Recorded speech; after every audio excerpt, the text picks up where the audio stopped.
Vamos fazer uma resenha, muito mais coisa. Colaborou conosco em vários podcasts, dizendo novas testemunhas que nunca tinham sido mencionadas antes no Operação Prato, que nunca tinham falado antes para ninguém, nem para a imprensa e nem para os ufólogos.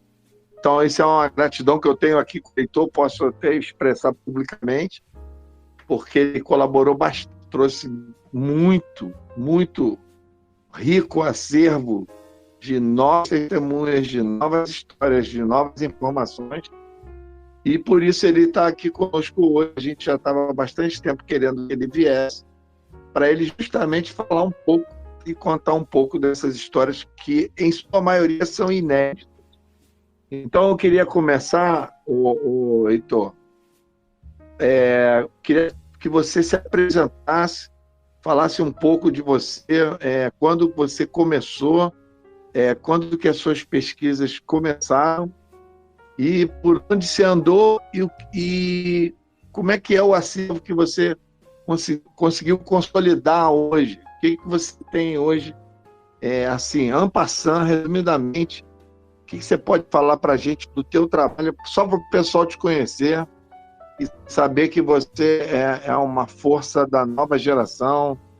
Nós sabemos que tiveram vários pesquisadores anteriores. Começou com Carlos Mendes, que era jornalista desde a época, desde 77.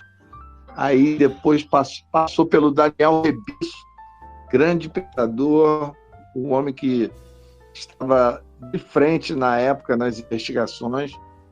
E depois passou pelo Vitório Pereira, passou por outros aqui que eu vou esquecer o nome, para chegar até aqui. Podemos dizer que você é a nova geração de pesquisadores da Operação Prato. Então fala um pouco de você, fala um pouco da tua pesquisa aí, Heitor. Bom, como o meu amigo já muito bem informou aí, o Arthur, né? Meu nome é Heitor Costa, eu moro aqui em Belém do Pará. O meu interesse pelo assunto, ele começou bem tímido, ainda na fase da infância. Eu ouvi o meu pai conversando, meu pai, meu avô e meus tios conversando sobre alguns fenômenos estranhos que tinham acontecido na região do Marajó, que são as minhas raízes, né? Eu sou descendente de caboclos do Marajó. Meu pai nasceu no Marajó. Os meus avós paternos e maternos, os meus avós paternos nasceram na Ilha do Marajó. E lá aconteceu alguns fenômenos não tão assustadores como aconteceu do outro lado da Ilha do Marajó, que, né, no caso são os municípios ali de Colares, Santo Antônio do Tauá. São regiões que são divididas pela Baía do Marajó, né? A enorme Baía do Marajó. E quando foi no ano de 2015, eu vivia com uma pessoa. Ela, durante a madrugada, ela foi estender umas roupas, porque era a hora que ela tinha tempo de estender roupas, porque essa pessoa cuidava da minha mãe. E quando ela estava estendendo roupa, ali por volta de 1 da manhã, ela se deparou com um objeto pairando no ar. Ela me chamou e a gente viu. Eu disse para ela que aquilo era uma estrela. Só que no momento que eu dizia para ela que aquilo era uma estrela, aquele objeto se movimentou e se deslocou no espaço. Ele estava parado, estacionado, né? E de repente ele se movimentou.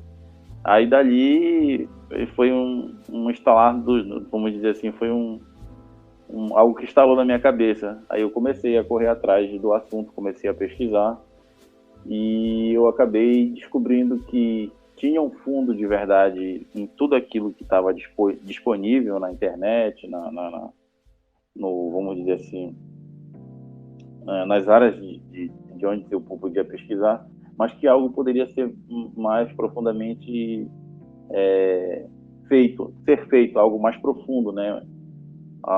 E eu comecei ali, eu montei um grupo de WhatsApp e eu convidei muitas pessoas.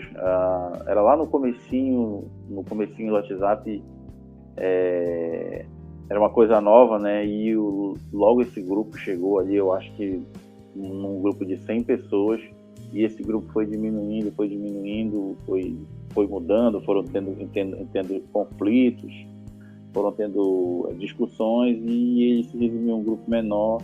E nesse grupo menor, né, eu amadureci, não somente na minha vida pessoal, não somente na minha vida como pesquisador, mas também na minha vida pessoal. E foi daí que eu vi que havia uma necessidade.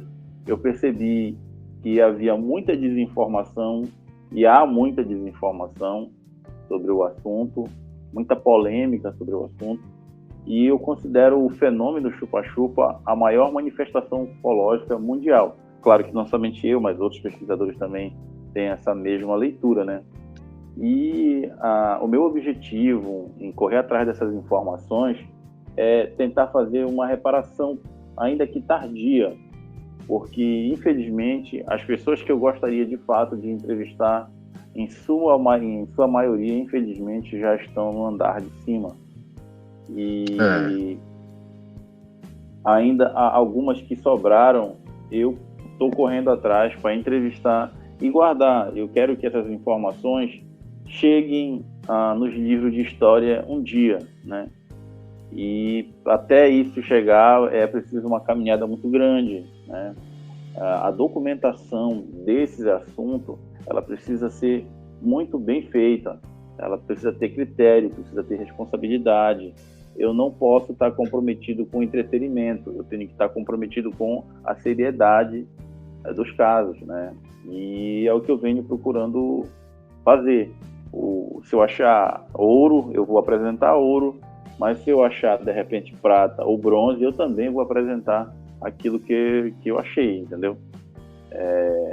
Eu percebi que ao longo desses, 2, 3 décadas aí, depois que o Coronel Holanda faleceu, houveram muitas produções de documentários, e, infelizmente, na sua grande maioria, eles tinham muito mais o compromisso de fantasiar o assunto e muito menos de investigar, né?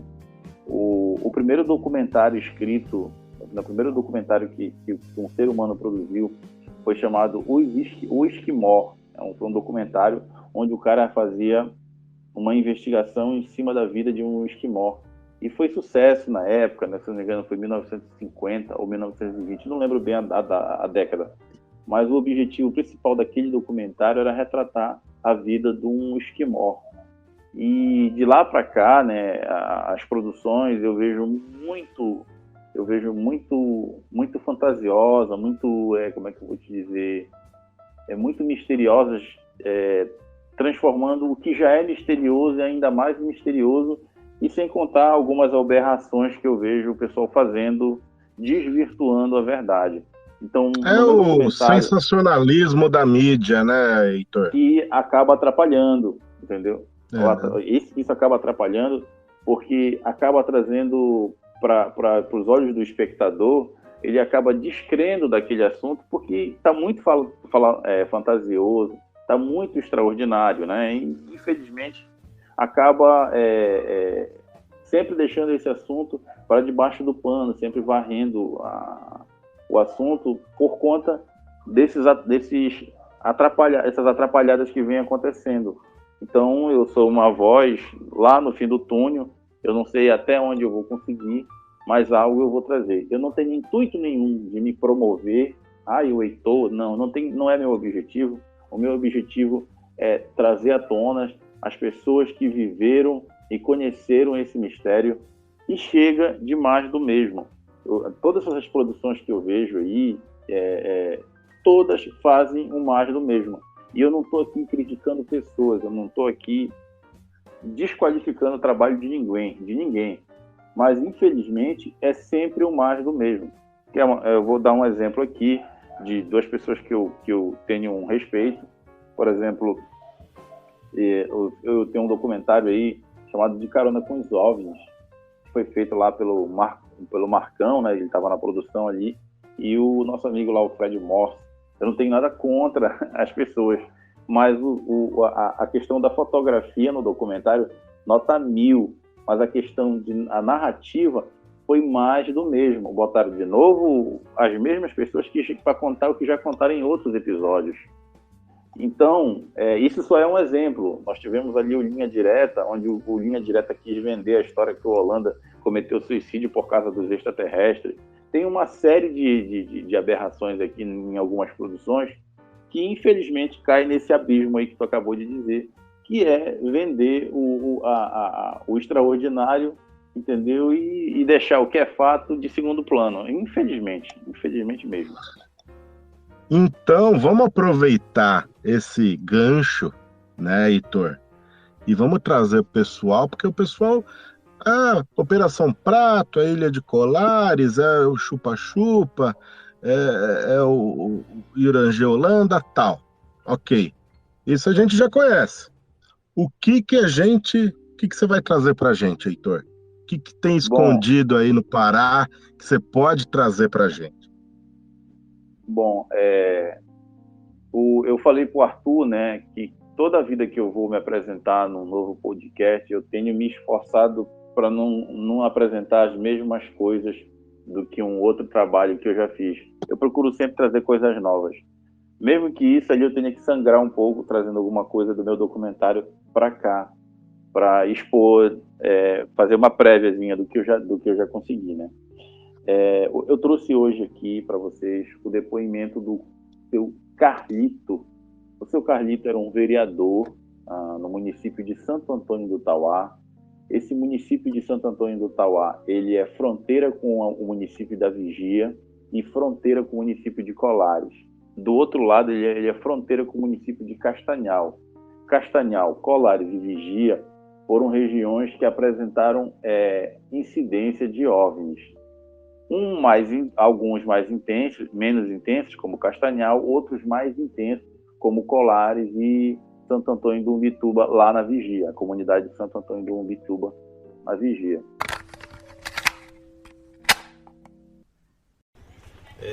Seu Carlito, o senhor lembra do fenômeno chupa-chupa quando ele ocorreu aqui no Santo Antônio do Tauá? Lembro, tudo. Primeiro, nós estávamos na... Ele atualizou muitos aqui na beira do rio, né? O pessoal até não estava assim cismado de ele fazer o marisco, né? Quando a ele, lá vem ele. Aí o pessoal corria. Corria aí, eles iam para casa deles, aí ele ia atrás, o bicho ia atrás, ficar num pé de uxi ou pé de mari lá, aí eles pegavam as espingardas, né, aquela tocha, aí peteco, não dava fogo. Aí as mulheradas faziam aquelas rodas e saía e ia embora. Aí quando ele pegava as espingardas de novo, pá, bufo, detonava. Arma nenhuma dava fogo. Ele neutralizava a arma. Ele tinha uma ciência muito grande, né? Que ele era assim, no Fusca, o tamanho de um Fusca o aparelho, mas ninguém não viu o aparelho, só via a luz. Agora, essa de lado do Campo Cerrado, que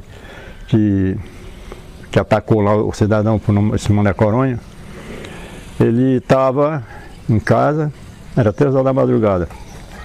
Passou o pessoal para o retiro do seu senhorzinho, de noite para tomar farinha. Aí, lá, a casa de, sabe como é casa de colônia e gente pobre, né? Tinha um pano na porta da sala assim, ficava mais de 1 metro para cima, sem nada. E a estopa ficava do meio assim para baixo. Aí, o quarto cheio de menino com a dona Ziroca, a mulher dele, e ele na sala, né? Aí já se espantou com aquela luz, tipo uma luz fluorescente dentro de casa, o Manel. Aí olhava, mas para essa luz, olhava. Aí levou a vista para a porta da sala, né? Aí viu um homem suiçudo, aquele chapéu de nordestino, chapéu de cor na cabeça, a roupa brincoringa, uma moça do lado, loira, né? Cabelo louro, comprido. Um olhava para outro e achava graça, um olhava para outro e achava graça.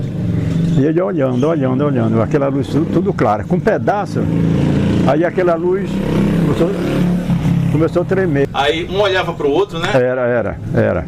Um olhava para o outro e o outro sorria e tal. E aí foi com um pedaçozinho e começou aquela luz bonita, né, que dava, né? Começou a tremer e foi mudando de cor. Foi assim ficando vermelha, bem vermelha. Aí vermelho foi apertando, aí começou a arder a pele dele, né? Eu acho que estava extraindo sangue, sei lá. É uma tecnologia muito grande. Aí ele gritou. Quando ele gritou, aí foi aquele alvoroço mesmo. Voltando ao seu Carlito. O seu Carlito, ele nunca deu nenhuma entrevista para falar desse assunto. Não existe nenhum documento ou nenhum arquivo disponível na internet, infelizmente, ou em outro local que eu tenha o conhecimento com o depoimento do seu Carlito. Quem era seu Carlito em 1977? Seu Carlito era um vereador, né? Mas ainda assim um pequeno empresário. Ele tinha um caminhão, né? Ele trabalhava ali com transportes de mantimentos ali para o interior e tal. E em 1977 teve uma vítima chamada seu Manuel Coronha. Seu Manuel Coronha, ele estava deitado e ele viu uma luminosidade do lado de fora da casa. A casa, para quem é de fora da realidade paraense, da realidade amazônica, a casa do caboclo amazônico, ela essencialmente, é uma casa de madeira, muito simples, e muitas das vezes ali, para economizar o número de tábuas, ele deixa uma frestazinha de uma tábua para outra. Então tinha ali as frestas da casa. E o seu Manuel Coronha viu uma luz. O seu Manuel pegou uma arma e achou de se confrontar com essa luz, né? Quando o seu Manuel Coronha apontou o armamento e efetuou o disparo, o mecanismo da arma não funcionou.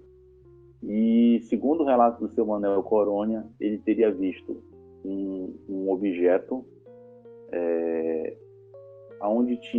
onde era tripulado um homem e uma mulher, onde eles estavam com um chapéu, né, estranho, e eles olhavam um para o outro e eles riam. Esse casal, né, esse casal de vamos dizer assim, de humanoides, né?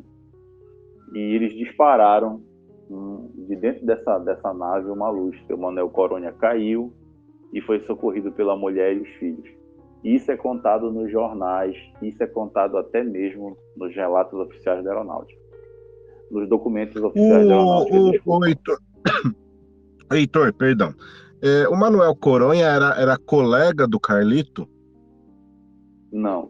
Ele pode-se dizer um colega, né? Era um amigo. O seu Coronha, ele era um colono que morava na beira do rio, certo? E o seu Carlito, ele, como vereador, né, ele era um prestador de serviço ali para a comunidade, né? Quando o seu Manuel Coronha foi atingido, e ele tinha essa amizade com o Coronha, chegou essa informação no ouvido dele, né? E ele foi até a comunidade onde morava o seu Manuel Coronha, que era uma comunidade... porque o Carlito, ele era vereador da cidade, né? Isso. E ele socorreu o seu Manuel Coronha, levaram para o hospital, e ele foi atendido. Depois ele voltou para a casa dele, seu Manuel Coronha, passou uns dias doente. Esse boato chegou até a Câmara dos Vereadores, lá de Santo Antônio do Tauá, e um outro vereador chamado Manuel Joaquim, ele se deslocou no dia seguinte até a cidade de Belém, até o primeiro Comar, e ele solicitou apoio da aeronáutica. A aeronáutica foi até lá, até Santo Antônio do Tauá. Eu acredito que isso deve ter acontecido no dia 19 de outubro. Eu vou começar a colocar datas aqui, porque fica bem interessante. O documento mais antigo nós temos da Operação Prato, né, da Operação Prato, ostentando esse nome, vamos dizer assim, ainda não ostentando esse nome Operação Prato, nós temos no dia 18 de outubro de 1977. No dia 20 de outubro de 1977. Nesse dia 20 de outubro, nós temos o sargento João Flávio Freitas, nós temos o tenente-coronel Álvaro Pinto e também o Moacir Neves de Almeida. Esses três aí são 3 suboficiais na época, e eles foram até a comunidade lá para começar o que mais tarde ia se tornar Operação Prato. A Operação Prato, com esse nome, ela começa no dia 1º de novembro de 1977, com a chegada do Holanda. Mas até esse momento da nossa conversa aqui, ainda não existe a Operação Prato, como a conhecemos. Certo. Eles foram lá, eles coletaram depoimentos do seu Manuel Coronha e da família. E vieram embora, e foram embora para outras comunidades. Eu sempre gosto, Walter e Arthur, eu gosto muito de fazer o balizamento das informações com os documentos oficiais da Aeronáutica. Porque os documentos, eles não foram feitos para mim ler, não foram feitos para vocês lerem. Os documentos foram feitos para outros oficiais lerem. E pode ter certeza que na época que eles estavam sendo datilografados, isso nem passava pela cabeça do oficial que um dia esses documentos iam cair na mão da população. Felizmente, caíram na mão da população.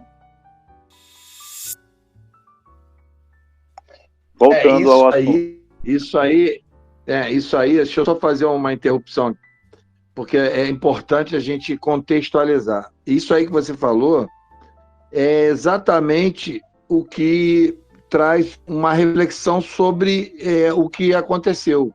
Por exemplo, você mencionou a questão daquele programa da TV que dramatizou, né? Que fez sensacionalismo com... exatamente, com os fatos.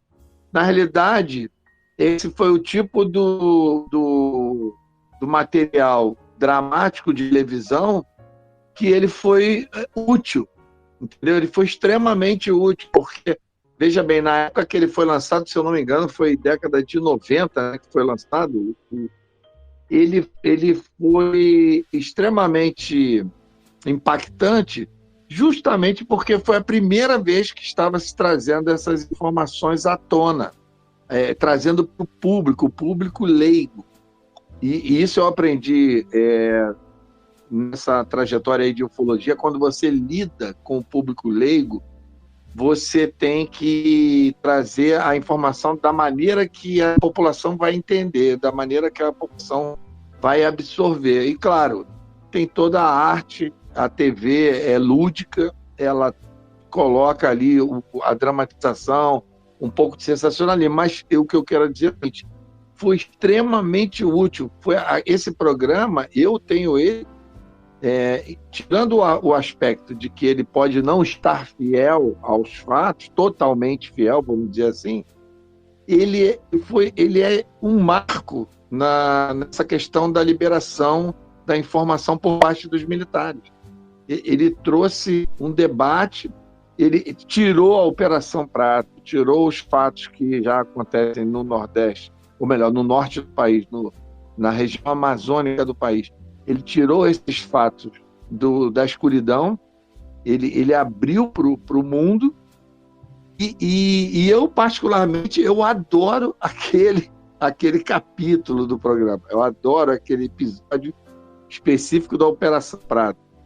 Então, ele contextualiza. A mesma coisa o de Carona. O de Carona, ele praticamente revisitou os fatos, ele trouxe uma visão de uma das pessoas que, mal ou bem, mesmo que tenha sido no final da Operação Prato, foi protagonista, que é a visão do Vitório Pereira, né? O Vitório foi um grande colaborador nesse episódio do de Carona.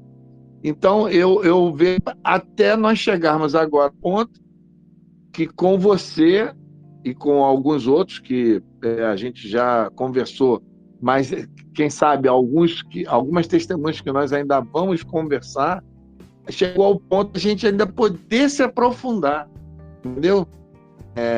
Você está trazendo uma profundidade. Eu queria te pedir, não sei se vou fugir um pouco da tua pauta, mas, por exemplo, esse vereador Carlinhos, ele em algum momento, ele já tinha presenciado o fenômeno, e o que aconteceu com esse amigo dele, essa história da arma, ele estava junto ou ele apenas ficou sabendo através da família, ou ele chegou na hora para socorrer?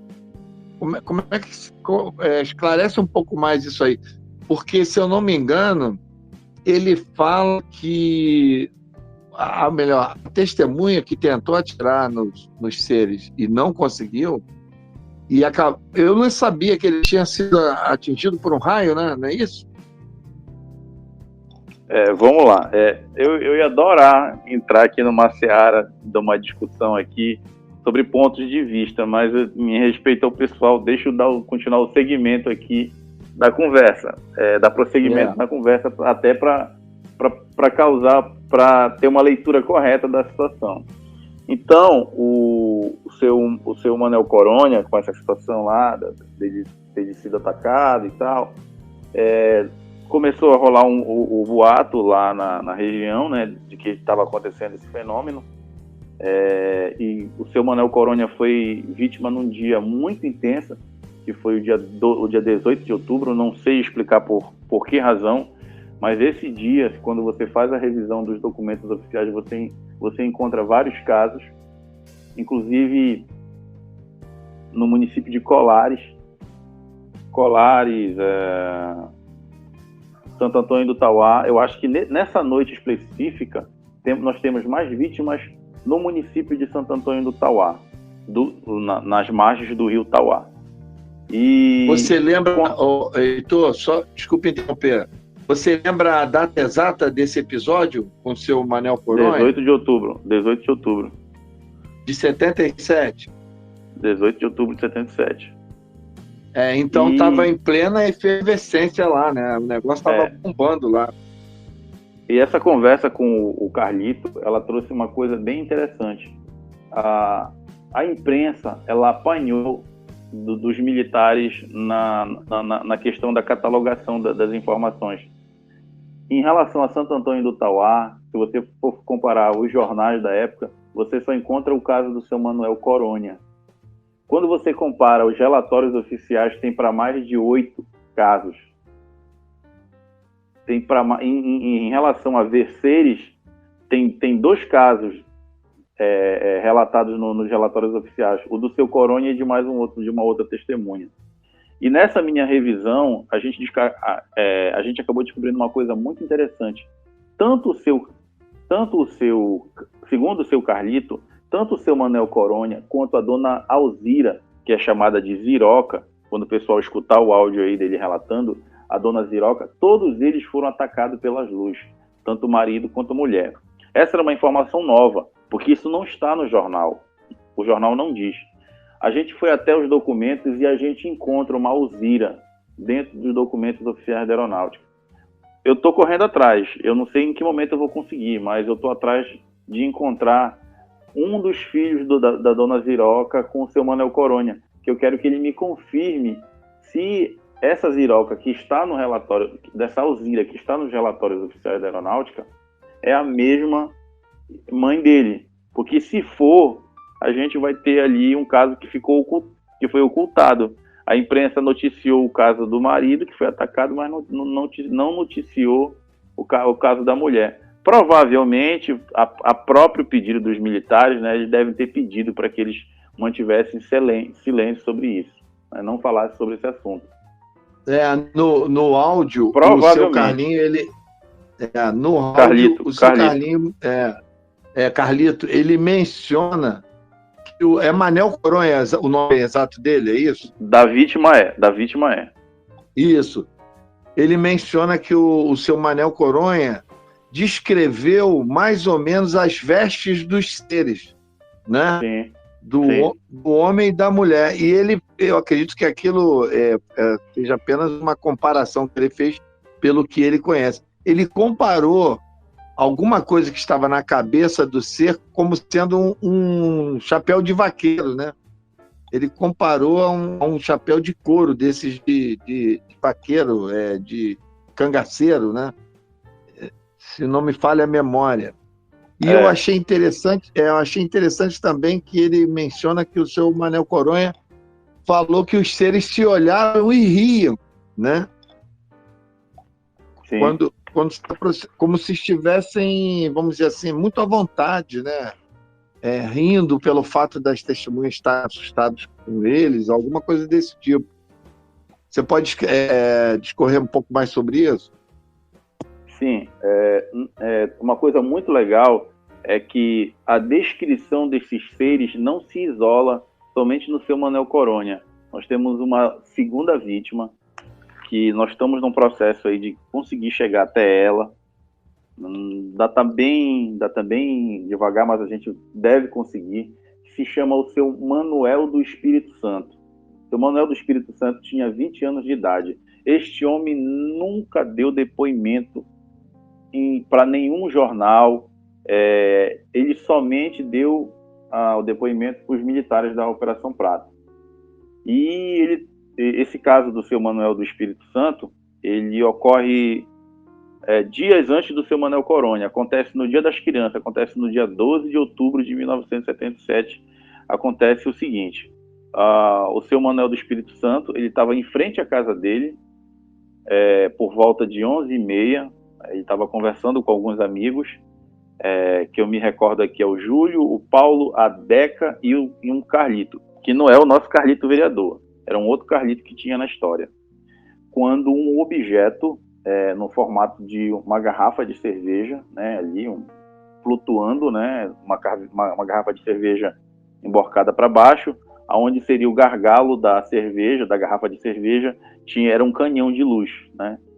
E aquele objeto veio se aproximando dessas testemunhas e desferiu um raio que atingiu o seu Manuel Espírito Santo. Não confundir com o Manuel Coronha. Atingiu o seu Manuel e o seu Manuel caiu ali e foi socorrido por essas 4 testemunhas que eu citei anteriormente.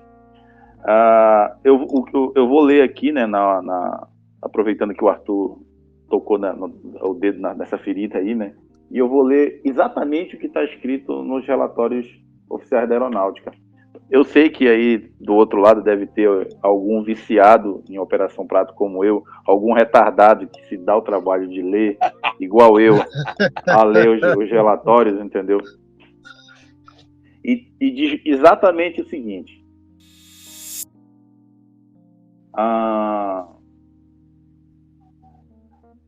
parando a cerca de 20 metros do grupo, disse que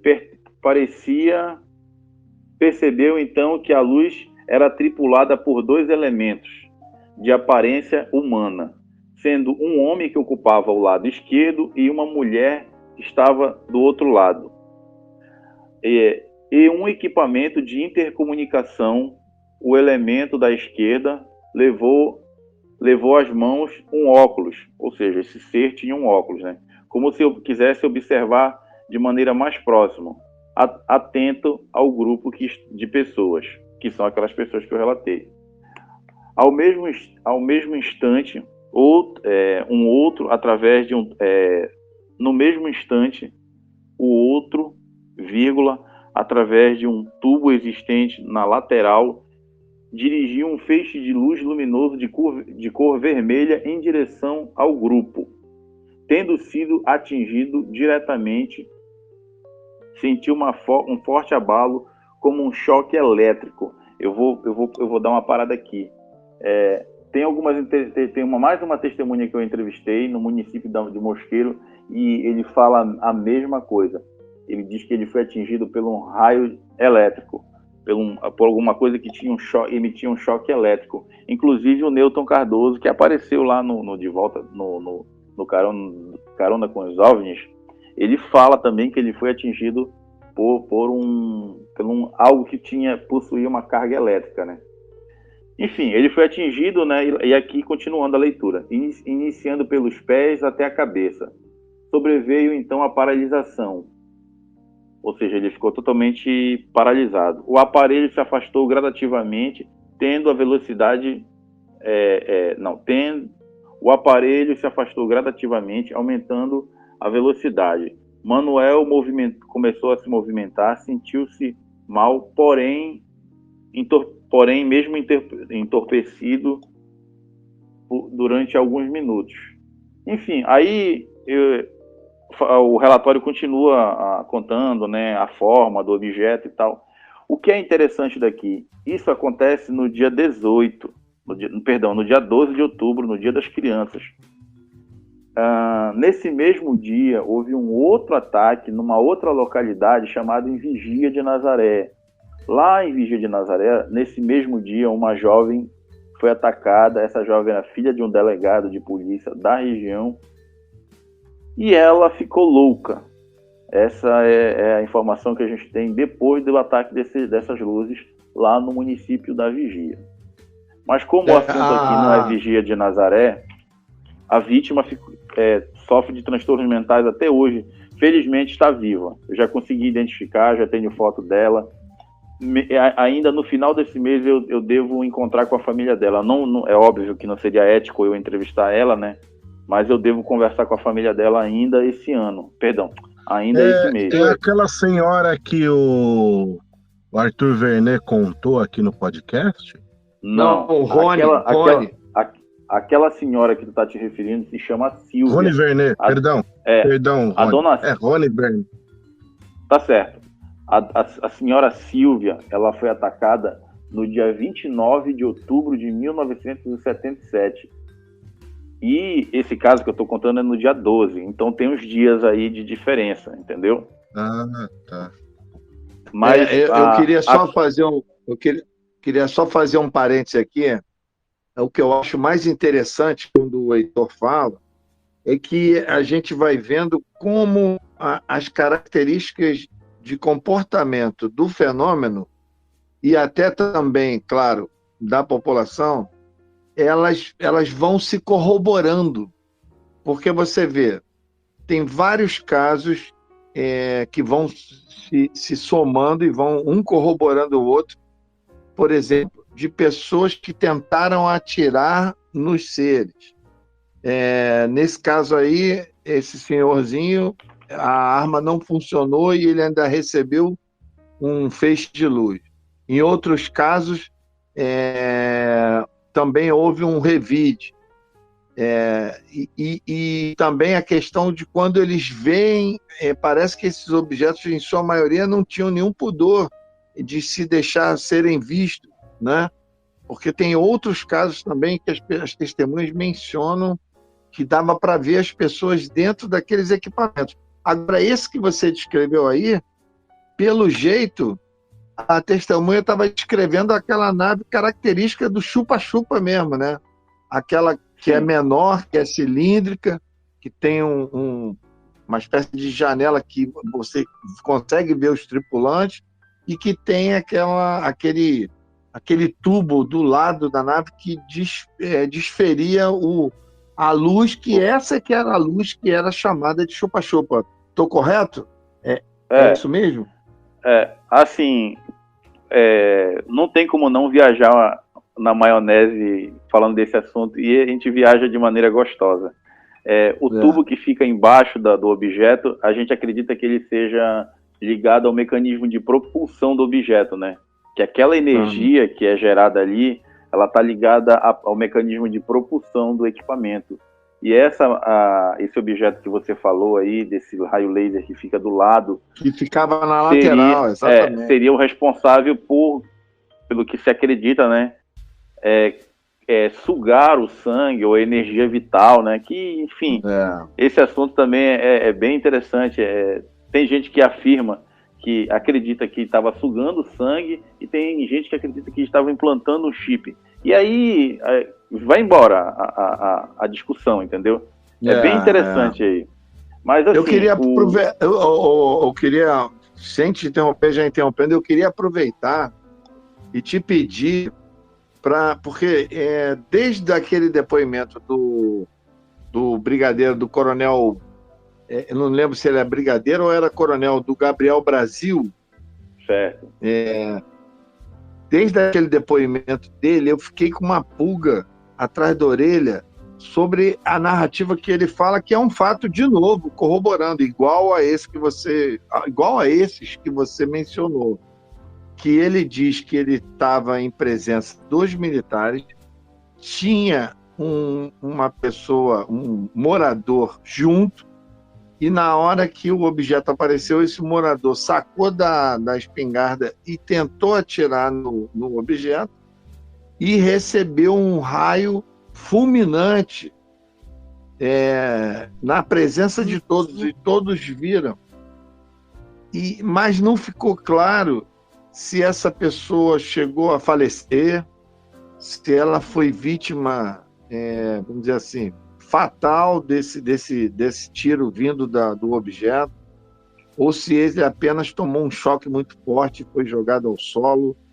Não ficou muito claro na narrativa do coronel, ele não especifica o que realmente aconteceu. Você sabe um pouco desse caso? Ele chegou a comentar isso com você? Mais a miúde? Olha, eu escutei esse relato da boca do próprio coronel, né? Mas, infelizmente, esse caso específico que ele está relatando, ele não é documentado nos jornais e nem nos documentos oficiais. Entendeu? Acredito que, de repente, pode ser algum caso que houve e que não foi documentado, ainda não veio em nenhum documento público, né? Olha, por exemplo, tu entrevistaste o Ivaldo Pantoja, lá no Relatos Flutuantes. O Ivaldo fala de um caso de um objeto. Ele fala de um objeto que ele estava na presença dos militares e o objeto caiu sobre a água, né? Ele entrou, eles acreditavam que o objeto tinha colidido com a água, mas na verdade eles descobriram que ele tinha mergulhado na água. Né? Ele tinha mergulhado. Não se tratava de um acidente, e sim de uma ação, né? De uma ação de uma introdução do objeto na água. Por exemplo, isso aí não tem nos relatórios oficiais, mas o seu Ivaldo, o nome dele está nos relatórios oficiais. Aquela história que ele contou para você, a primeira história que ele contou lá, do desespero dele, que ele ficou muito emocionado, né, nervoso, porque ele estava pilotando, era 9h30 da manhã. Ele viu um objeto enorme, né? Isso, aquilo ali é descrito. Isso, aquilo ali é descrito nos relatórios. O nome do seu Ivaldo, o sargento Flávio levou tão a sério a história do Ivaldo que ele fez um croquis, ele fez um desenho, um mapazinho, isso está nos documentos, entendeu? Eu gosto muito disso aí. Até ele faz uma simulação do objeto se deslocando, entendeu? Eu fico agora, esse episódio do objeto entrando na água, para mim, ele é fascinante, além de inédito, totalmente inédito. Ele é fascinante porque ele trouxe um componente novo, que é a presença da Marinha. Porque no dia posterior foi acionada a Marinha, e eles foram para lá com um navio, provavelmente uma fragata, alguma coisa desse tipo, e os mergulhadores mergulharam no local que foi informado pelos militares da aeronáutica e fizeram uma varredura durante horas ali e não encontraram absolutamente nada, mas isso coloca a Marinha dentro das operações militares daquela época, na região, coisa que nunca tinha sido mencionada por ninguém, entendeu? Aí agora fica a pergunta, você chegou a ver menção da Marinha colaborando com os militares da aeronáutica nos documentos? Tem alguma linha sobre isso? Tem. Não tem nos documentos oficiais carimbados com o nome de Operação Prato. Tem um informe. O nome desse documento se chama Informe Bruto. Quem quiser procurar depois no YouTube, tá lá, na internet tem aí, lá no site da Operação Prato, é um dos primeiros artigos, se chama Informe Bruto. O Informe Bruto, ele fala sobre a investigação de uns objetos que vinham aparecendo na região da costa paraense. É ali que aparece a história da mulher, da Ilha do Meio, a lendária mulher. Ela é relatada ali. E tudo indica que esse documento foi repassado da Marinha, lá do 4º Distrito Naval, para o 1º Comar, lá para a Aeronáutica, entendeu? Esse documento, ele estava em posse de um ufólogo famoso aqui em Belém. Infelizmente, ele resolveu disponibilizar esse documento. Ele recebeu esse documento da mão do próprio Sargento Flávio. E a gente tem a participação da Marinha bem embrionária, né, na questão do investigamento, na investigação do assunto. E esses documentos, eles estão lá no Arquivo Nacional? Eu acredito que não, Arthur, porque quem tinha de posse deles era um ufólogo famoso aqui em Belém, entendeu? Que liberou há pouco tempo. Há pouco tempo não, há 2, 3 anos atrás ele liberou esse documento e ele foi postado no site lá da Operação Prato. Quais são todas as suas redes sociais? Onde a gente acha tudo isso, Heitor? YouTube e lá no YouTube tu procura no Ufologia na Amazônia, né? É o nome do meu canal lá, é onde tudo começou. Assim, eu sei que uma coisa muito bacana é que toda vida que eu dou entrevista para alguém, sempre no dia seguinte, ou às vezes até meses depois, alguém escuta ou vê o vídeo e acaba se interessando e quer me contar alguma coisa. E foi através dessas pessoas anônimas, que são filhos de militares, ou então alguém que conhece alguém que foi vítima e que eu acabo descobrindo algumas coisas. Então você que está ouvindo esse podcast aqui e sabe de alguma coisa em relação a esse assunto, de repente tem alguma coisa guardada e quer disponibilizar, eu peço, né, para que você me procure, né? O meu Instagram é o @Heitor1985. Você procura lá, me chama. Ou se você quiser postar da sua rede social, me marca. Eu gosto muito de colher informações novas. E foi num desses podcasts que eu participei aí há um tempo atrás, né, que eu acabei descobrindo aí, eu encontrei a foto, descobri o caso do cara que foi o cinegrafista da Operação Prato, que foi o Virgílio Arantes de Mello. Aí, quando eu publiquei a matéria do Virgílio, alguém me mandou o telefone do Ivaldo, porque sabia que o Ivaldo tinha participado da Operação Prato. Aí eu fui e achei o Ivaldo. Era época de pandemia. O Virgílio ainda é vivo, Heitor? Infelizmente, o Virgílio filmou as luzes. A última participação do Virgílio é no dia 28 de janeiro de 1978.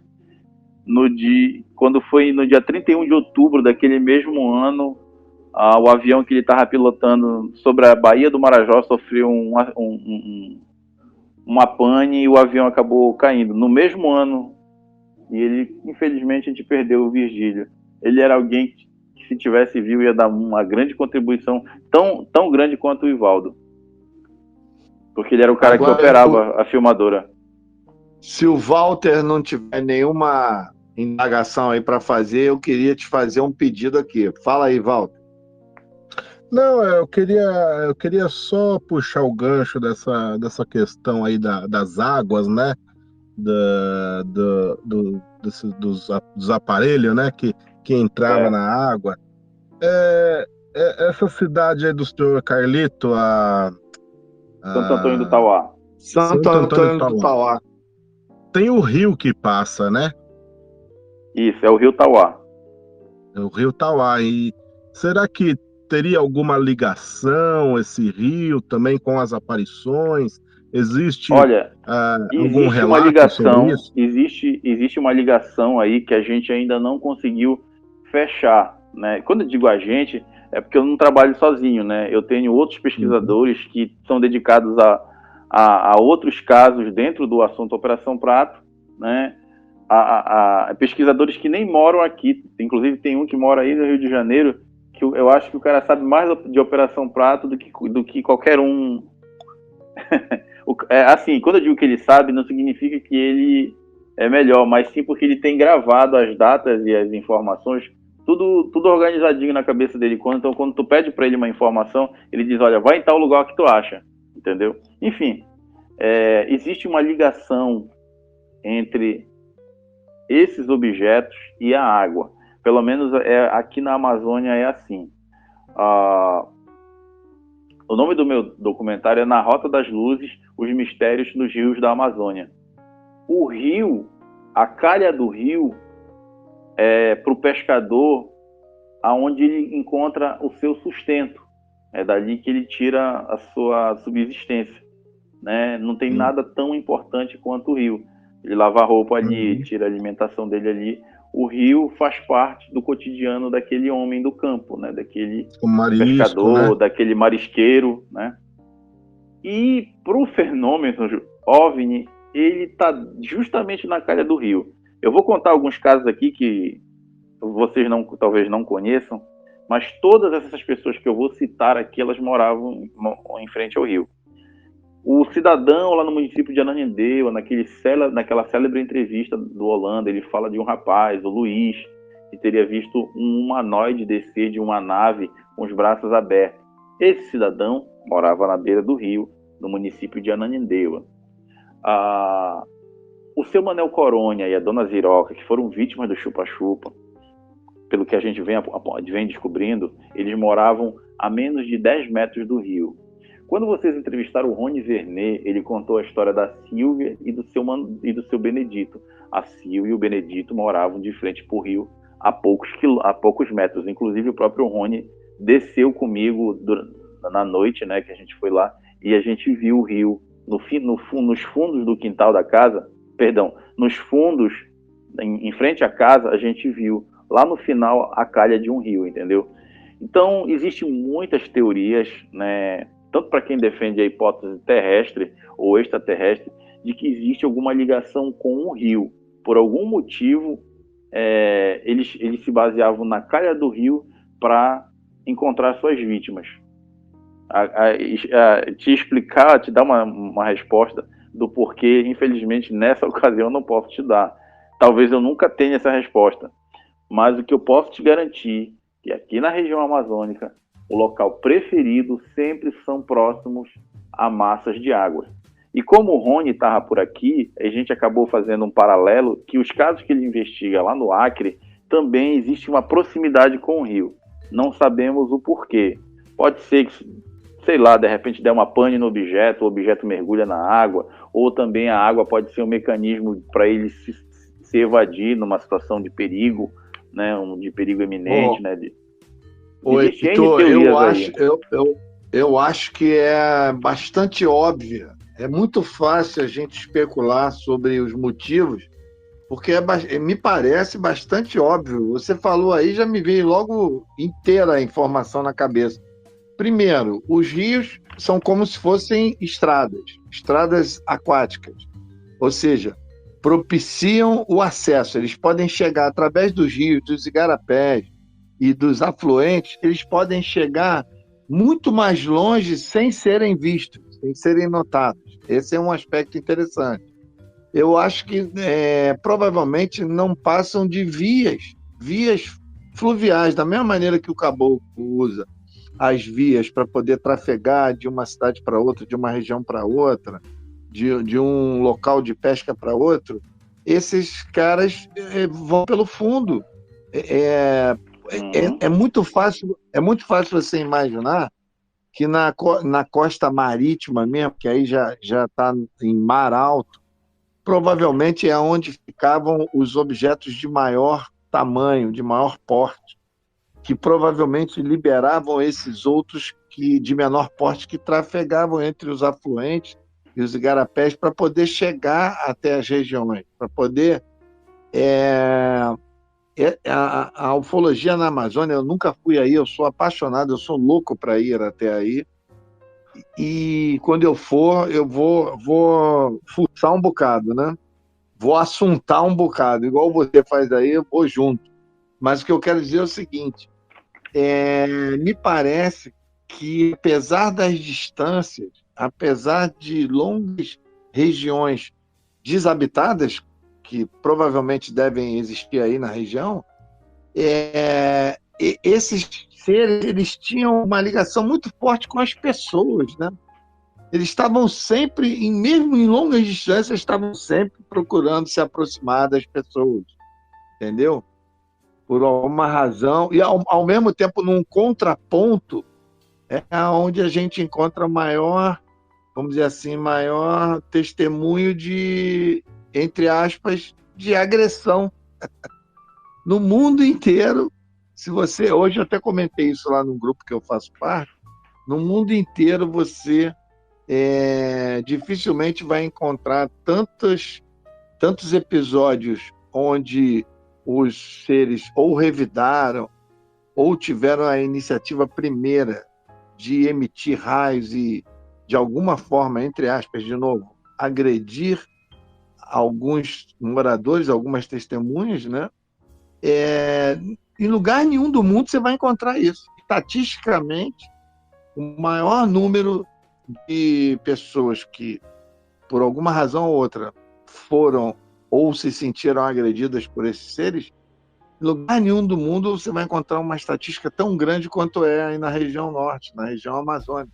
Entendeu? Não sei por quê. E vou te dizer, eu me recuso a achar que esses seres faziam isso gratuitamente.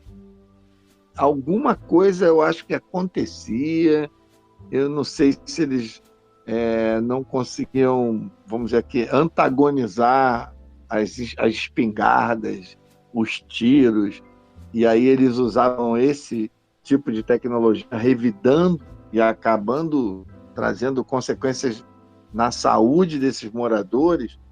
Eu não sei, eu sei que a estatística maior, mundialmente falando, é aqui do Brasil. Mas eu queria aproveitar o embalo e te pedir para falar de um caso que eu acho fantástico, eu acho emblemático. Você sabe muito bem do que eu vou falar agora, mas eu nunca entendi, na realidade, como aconteceu. Eu já ouvi narrativas de várias pessoas, principalmente do comandante Pantoja. Foi o que me aguçou.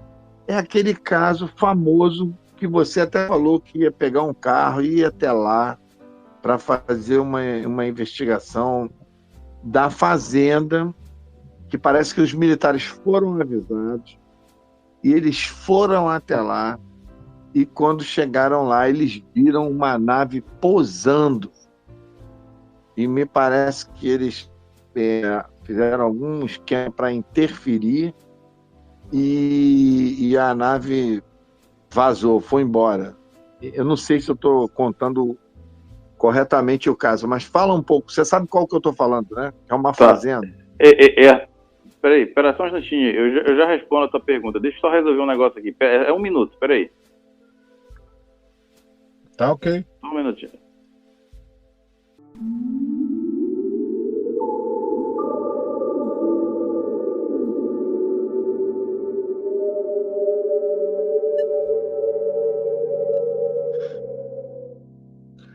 Faz todo sentido esse negócio de usar os rios como vias, tráfego, né?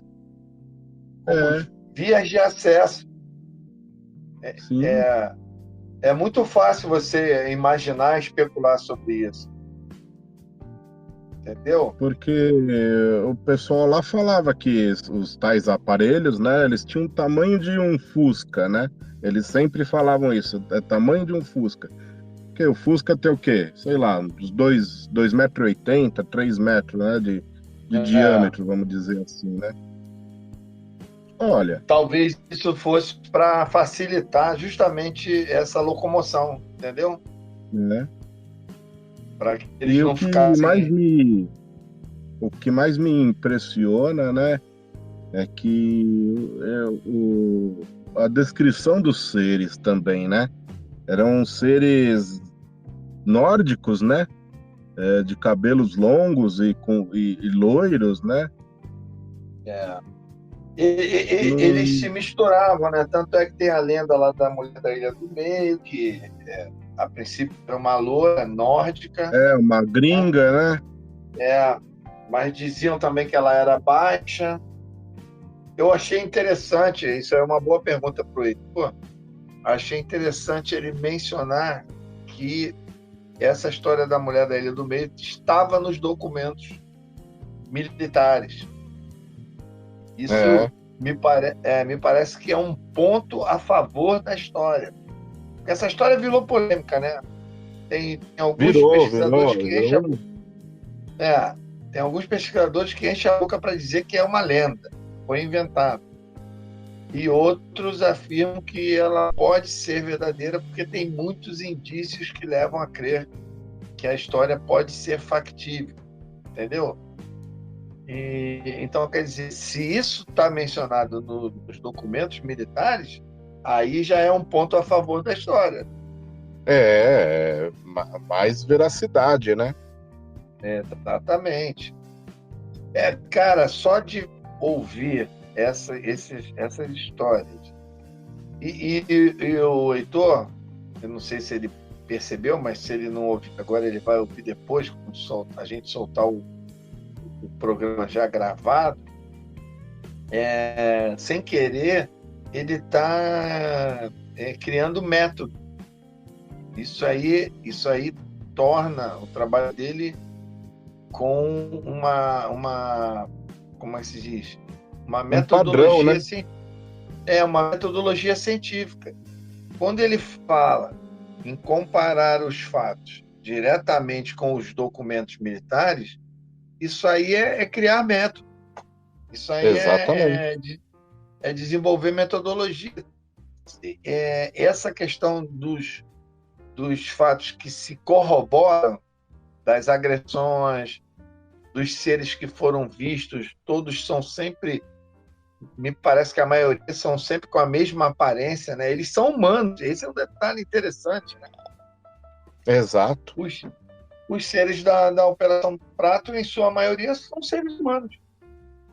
São homens e mulheres. Não tem uma característica assim, né, de que as testemunhas dizem, né, olhos amendoados, né, ou boca, ou a cabeça grande, né? Ninguém fala isso. Seja por isso.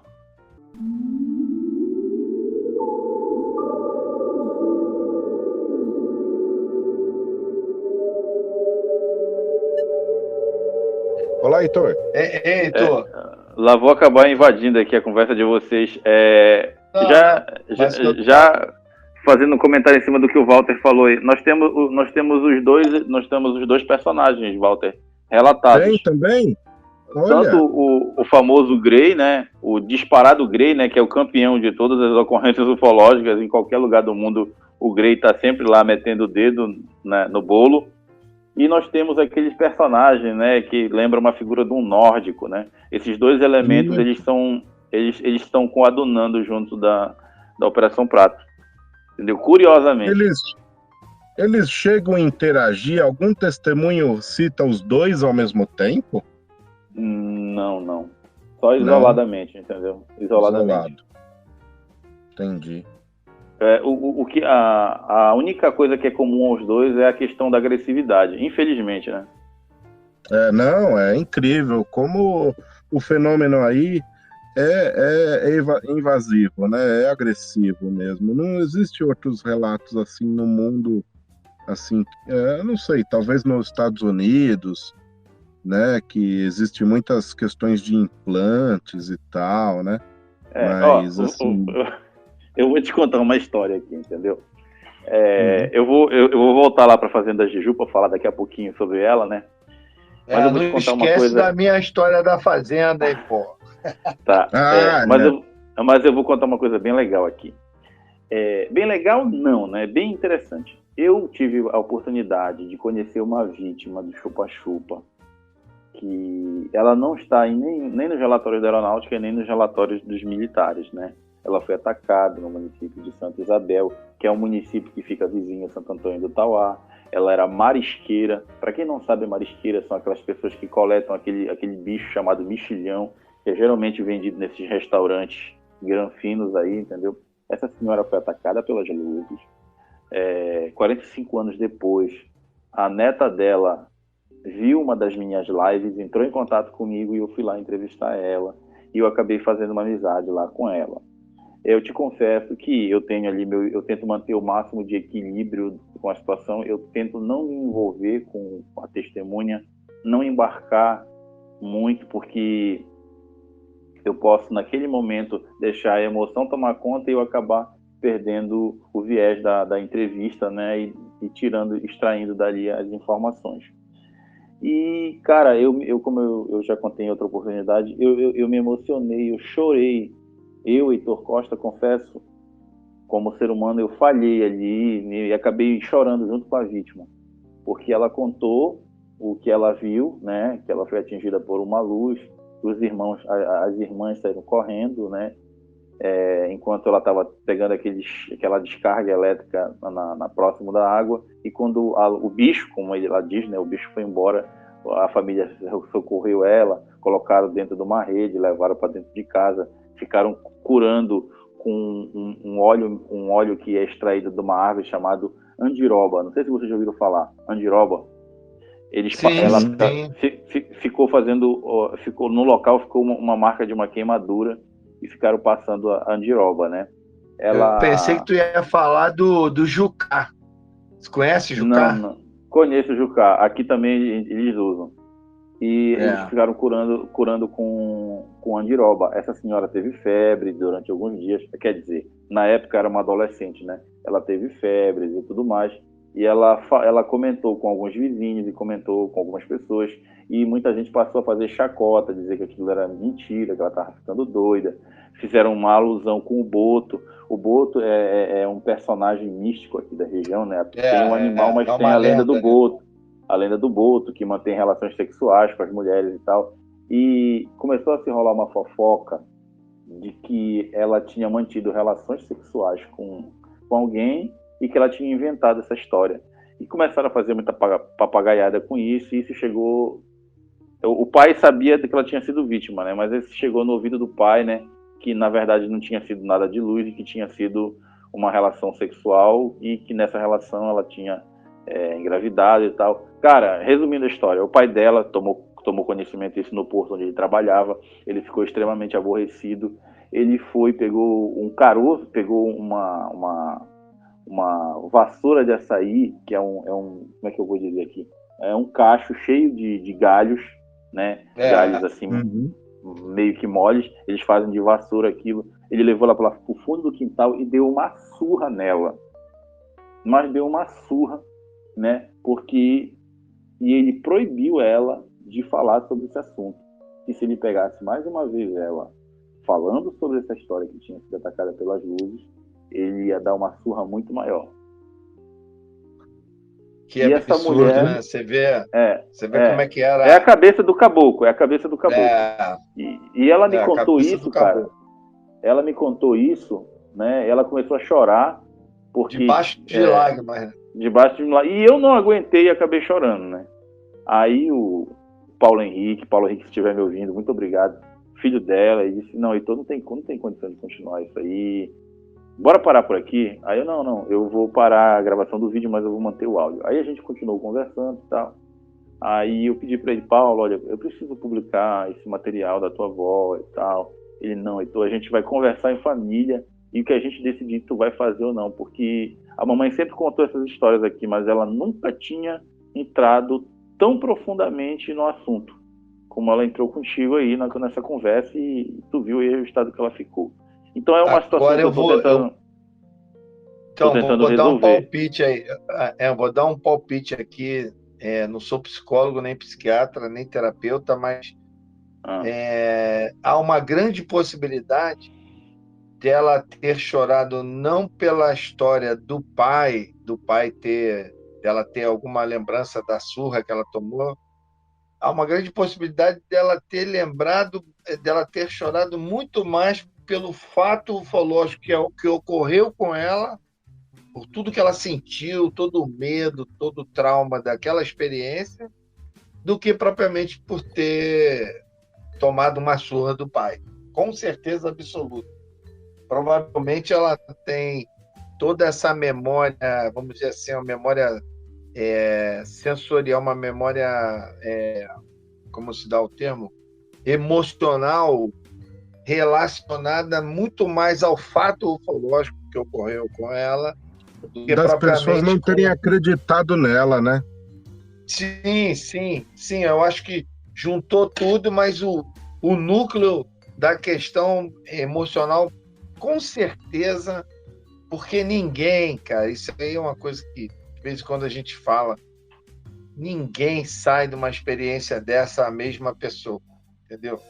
Ninguém. Isso é fato. Ninguém passa por uma experiência dessa e amanhã vai acordar normal e vai continuar a ser a mesma pessoa.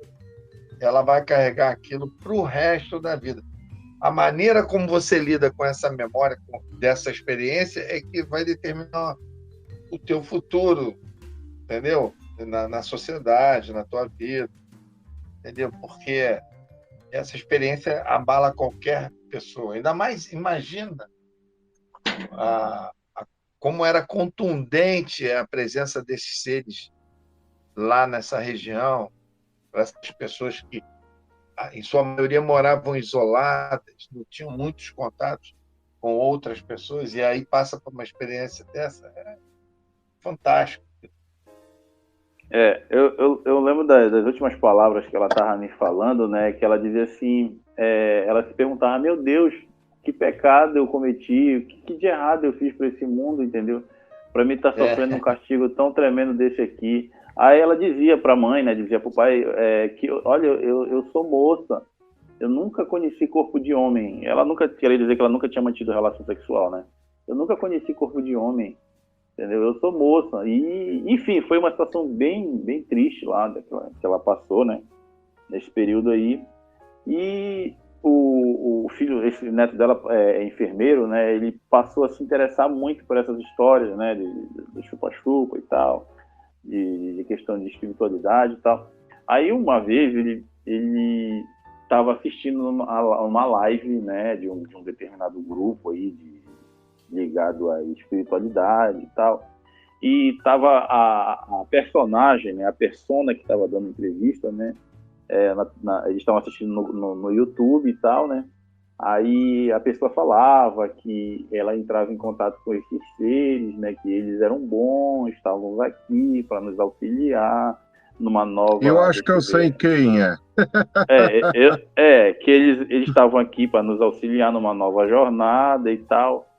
Aí ela estava acompanhando lá, né, a vítima, né, ela nos auxiliar, ela perguntava pro neto, né, essa mulher tá louca, ela não viveu o que eu vivi, ela não sabe o que eu senti. Nossos amigos, nossos irmãos, aonde que irmão faz isso? Só se foi irmão dela, porque meu não foram. Aí ele comentou, né, mas tem umas coisas que não tá batendo e tal.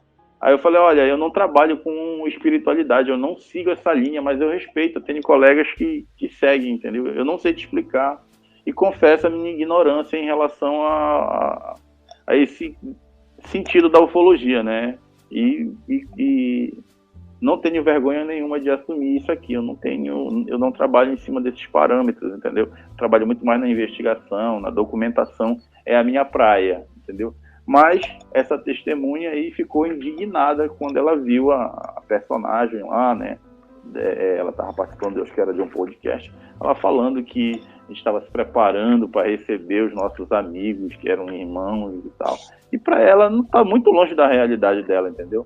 A mulher, a verdade é, a mulher se ferrou, para não dizer outra palavra, por causa desse assunto aí, por causa dessa história. Trabalhando junto com a família, extraindo o sustento da família na beira de um rio, foi vitimada por essa loucura que foi esse fenômeno chupa-chupa, entendeu?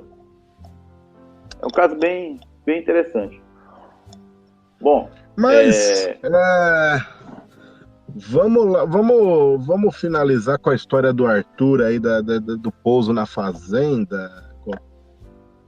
Essa história é maravilhosa e pouca gente conhece essa história.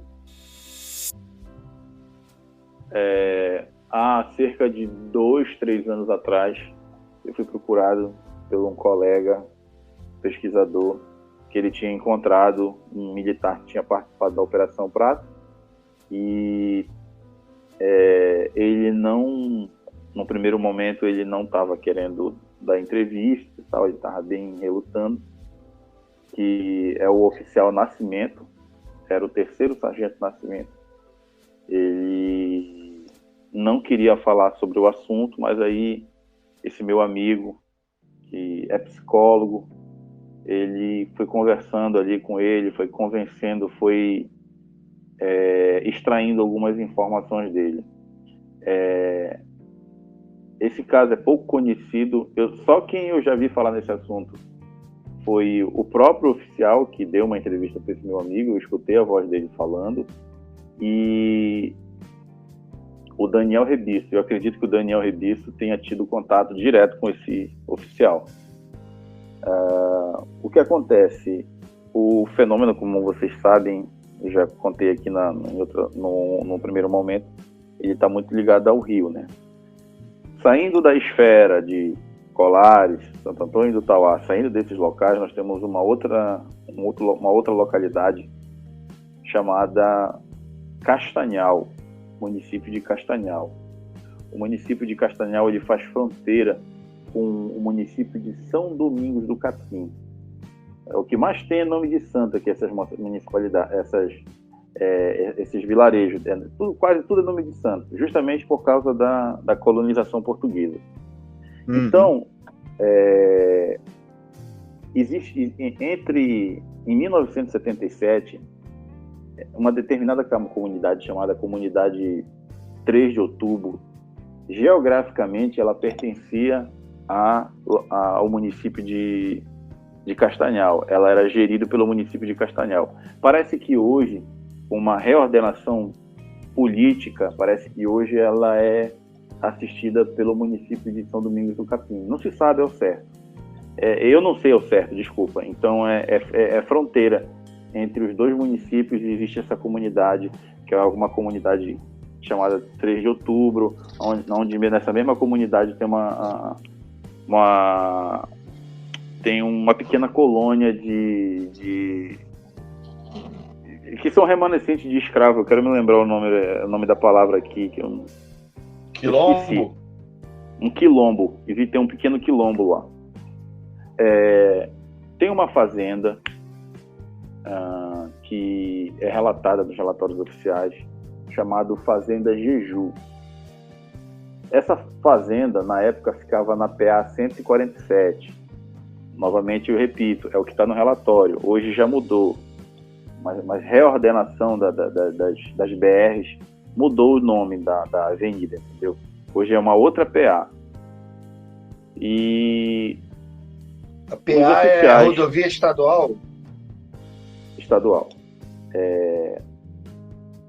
Os oficiais tomaram conhecimento que numa determinada fazenda, que essa fazenda que eu falo aí, a Fazenda Jeju, estava aparecendo uns objetos por lá, né? E eu posso até errar a data aqui, mas se eu não me engano, foi no dia 16 de outubro de 16 de dezembro de 1977, partiu de Belém por volta de 5 horas da tarde uma equipe contendo 3 oficiais.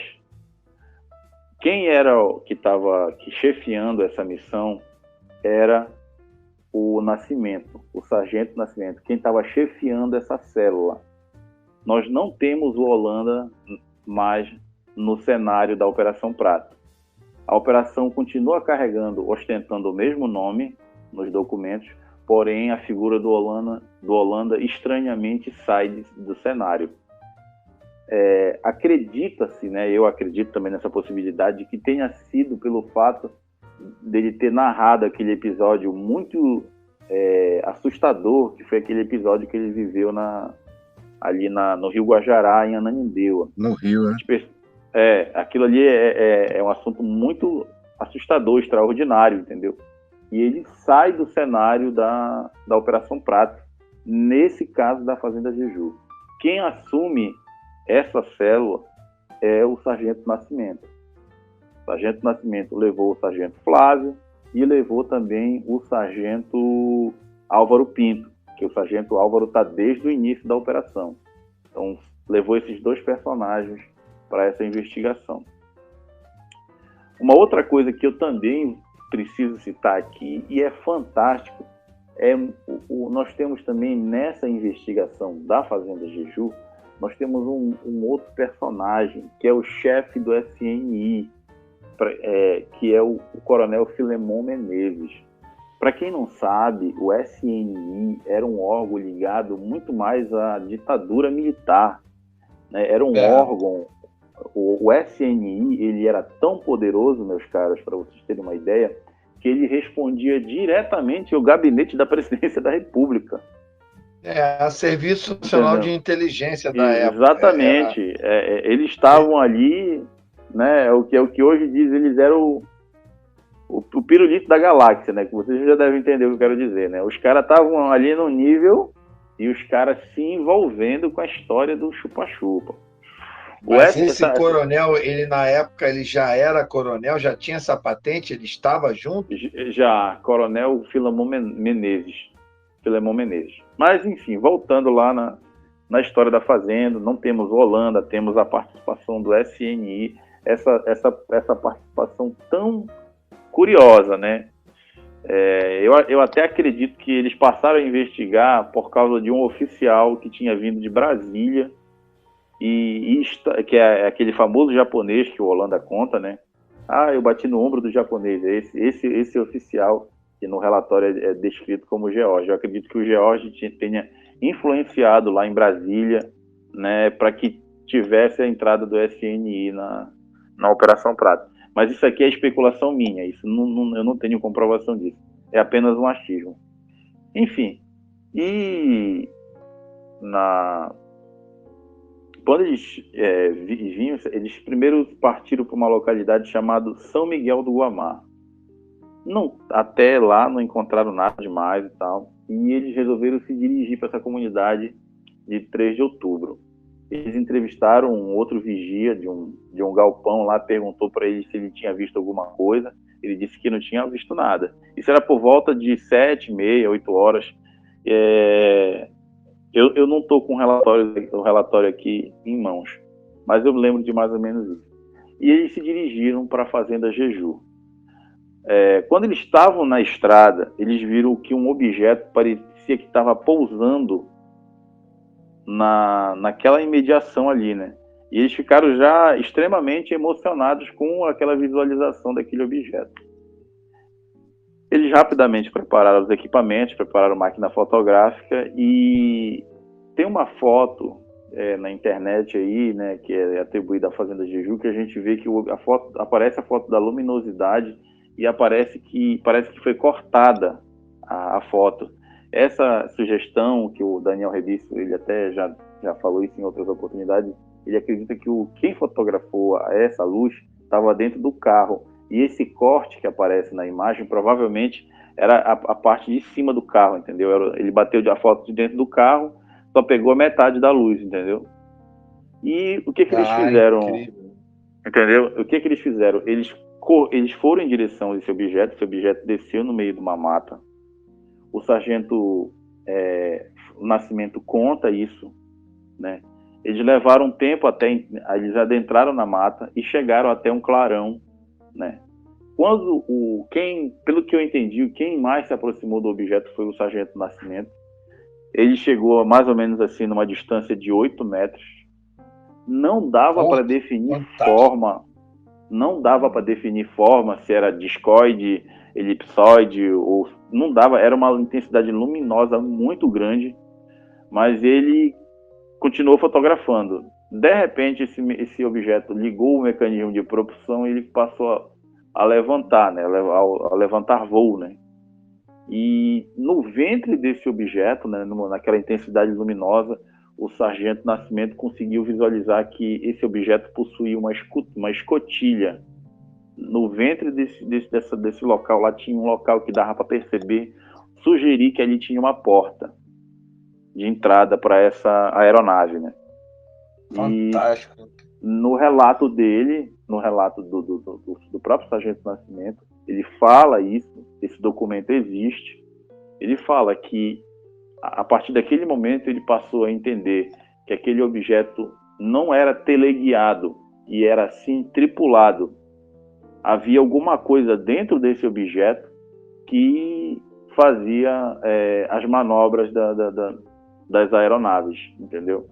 E, cara, No relatório isso... tem as dimensões do objeto aproximadas? Tem. Tamanho? Tem umas confusões lá no relatório, tem assim, de um relatório para o outro, tem uma diferença, mas é besteira, diferença Eles fotografaram o local do pouso, tem essas fotos na internet, tem o dono da fazenda mostrando onde é o local desse suposto pouso, né?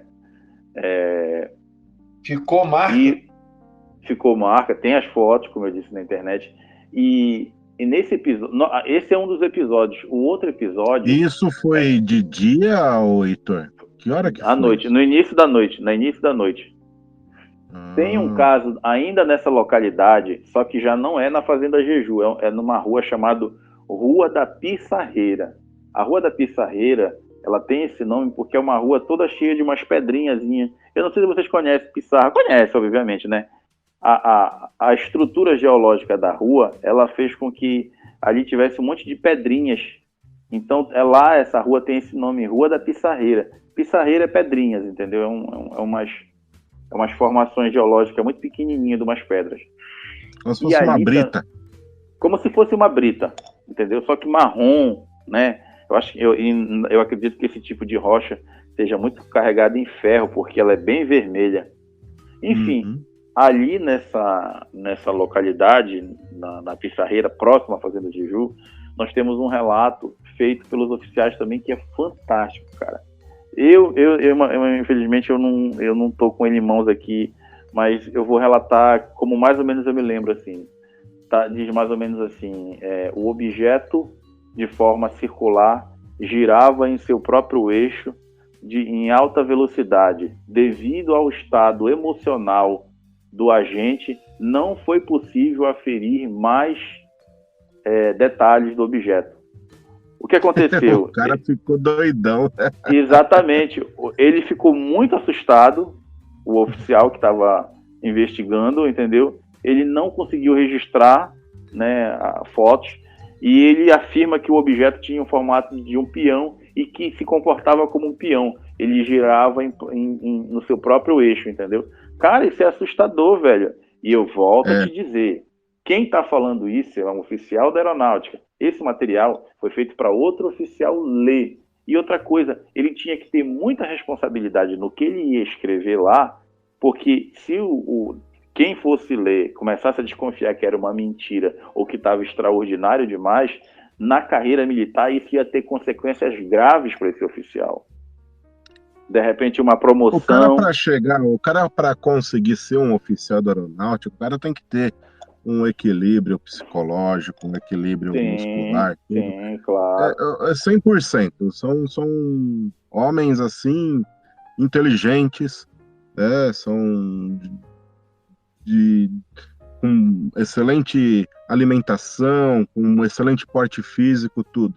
Para um cara como esse, ter um avistamento desse e perder, assim, se assustar, ficar com medo, e não conseguir nem preencher o relatório, é porque realmente foi bastante impactante.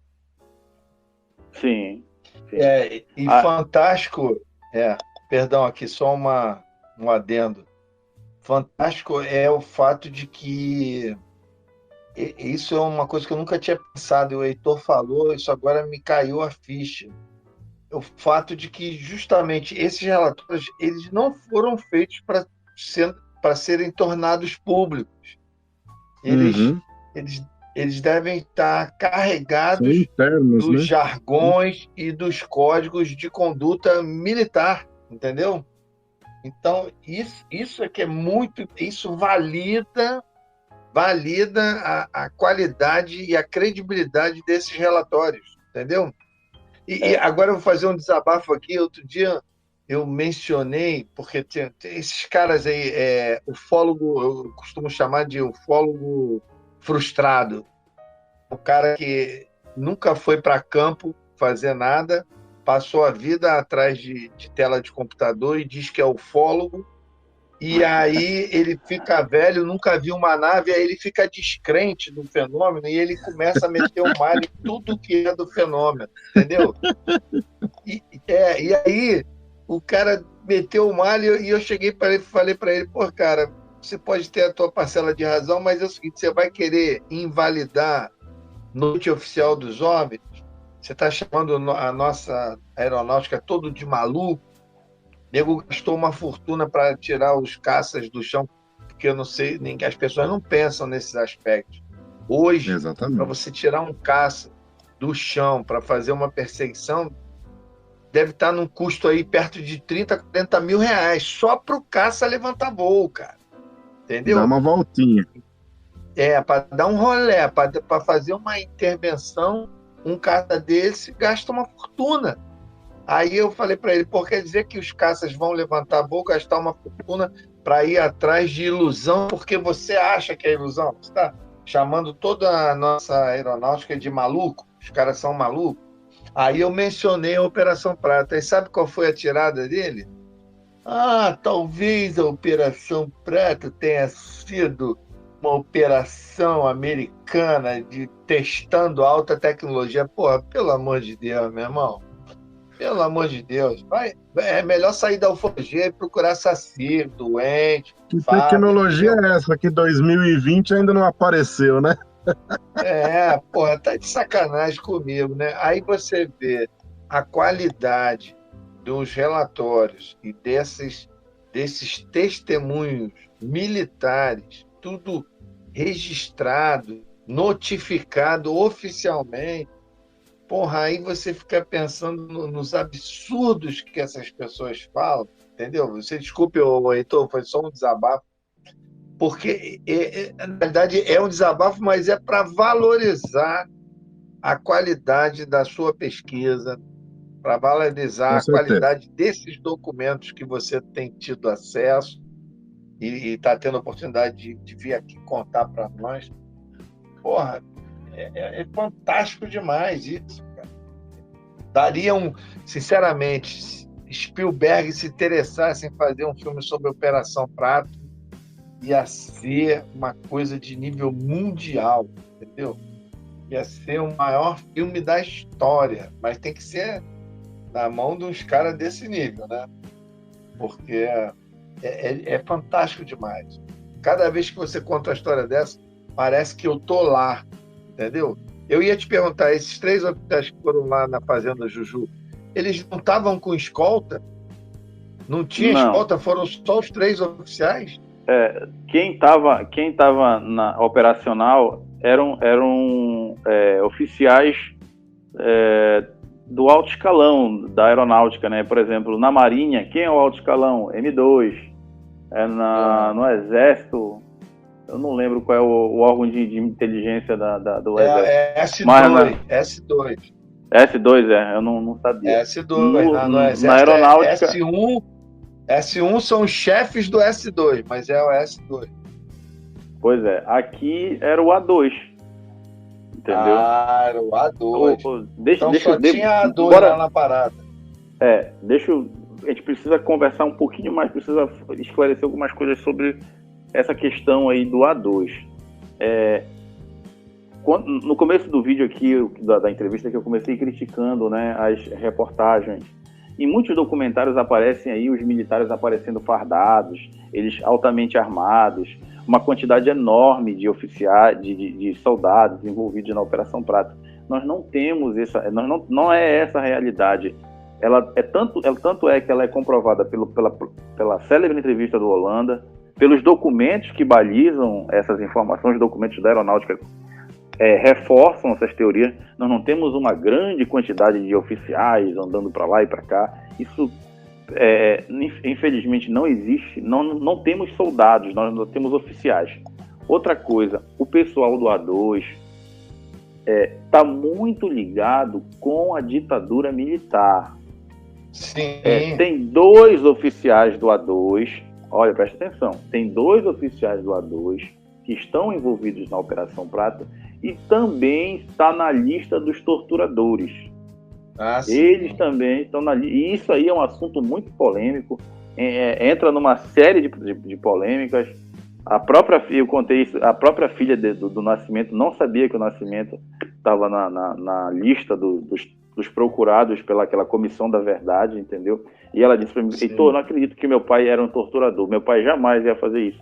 E, enfim, eles eram, esse pessoal do A2, eles investigavam profundamente quem era e quem não era comunista, e a gente já sabe em que fim ia dar essa história, né? Então, o pessoal do A2, eles não andavam fardados, somente em solenidades e em eventos dentro da corporação, porque eles eram oficiais de investigação, eram oficiais de inteligência. Entrando um pouquinho na história, a guerrilha do Araguaia só teve sucesso, de fato, por causa que no seu segundo estágio, no primeiro estágio, os guerrilheiros dizimaram os soldados. Mas na segunda fase, foram os militares que se infiltraram entre os guerrilheiros e fizeram o que fizeram, denunciaram ali quem é que era o cabeça, quem é que alimentava o grupo, enfim, foi por causa do serviço de inteligência, né? Claro. Então, os oficiais, como disse o nosso amigo aí, o Walter, né, eram pessoas altamente qualificadas, por exemplo, o Holanda, o Flávio, eles falavam inglês, o sargento Flávio fez um curso nos Estados Unidos. Eles são extremamente inteligentes. Não eram idiotas, com todo respeito, né? Não eram simples pessoas, eram pessoas altamente qualificadas que estavam ali para fazer a aferição das informações, né? Inclusive em relação ao acobertamento, claro. Sim. Esses caras que fizeram a escola. O Arthur tocou numa ferida aí gostosa de a gente conversar. O próprio Coronel Camilo Ferraz de Barros, ele foi entrevistado lá em 1977 e ele fala que o que estava acontecendo na vigia era ilusão de ótica. Isso está no jornal. Só que, anos depois, ele foi entrevistado pelo pessoal do site da Operação Prato lá e também foi entrevistado pelo Carlos Mendes. O Carlos Mendes, se eu não me engano, foi em 2014 que entrevistou ele. Não, em 2004 entrevistou ele e o pessoal lá da Operação Prato no dia 18 de novembro de 2018. Agora, vamos dizer assim, há poucos anos atrás aí. Tanto na entrevista do Carlos Mendes quanto na entrevista do pessoal do site, ele deixa claro que os objetos eram visualizados. Ele conclui que não eram ilusão de ótica, porque ele fala que ele mesmo viu os objetos fazendo as evoluções no espaço aéreo do município de Colares. E no livro do Carlos Mendes, lá vai um spoiler, o Carlos faz uma pergunta curta, objetiva e clara. O senhor acha que aquilo eram seres de outro planeta? Né? Eram extraterrestres? A resposta é só uma: sem dúvida. Só que o cara só veio falar isso 40 anos depois. Isso tem uma lógica, e a gente tem que respeitar essa lógica, não tem jeito, cara. Como meu pai diz aqui, ele tinha que fazer isso, porque se ele faz isso lá em 1977, ele se declara para o jornal que o espaço aéreo da cidade do estado estava sendo invadido por objetos do qual a força não tinha condições de interpretar e de entender o que estava acontecendo, provavelmente aquilo ali ia render um problema na justiça militar, de repente aquela promoção... dele. De repente aquela promoção... aquela promoção que ele estava aguardando para se aposentar, de repente, com uma patente maior, aquela promoção nunca ia chegar e a realidade é que ele ia se ferrar por conta da declaração dele. Então, para defender o emprego dele, ele tinha que dizer aquilo. Eu entendo isso. Né? Como é que ele vai dizer? E tem uma coisa que a gente tem que entender também, que nos dias de hoje é perfeitamente aceitável. Mesmo que ele chegasse naquela época e falasse a verdade e ele sofresse todas as sanções que o cargo dele impunha e fosse processado e perdesse promoção e comprometesse até a aposentadoria dele, não ia abalar em absolutamente nada a sociedade daquela época. Não ia agregar em nada. Não ia agregar em nada, não ia mudar nada. na nossa civilização brasileira, na sociedade. Ia ser uma nota no jornal que ia ter um abalo ali de 24 horas. Os ufólogos da época provavelmente iam fazer um barulhinho e ia ficar tudo por isso mesmo, porque o tempo apaga qualquer coisa. Mesmo ele se manifestando hoje em dia, também não modifica absolutamente mais nada. As pessoas têm uma ilusão, cara.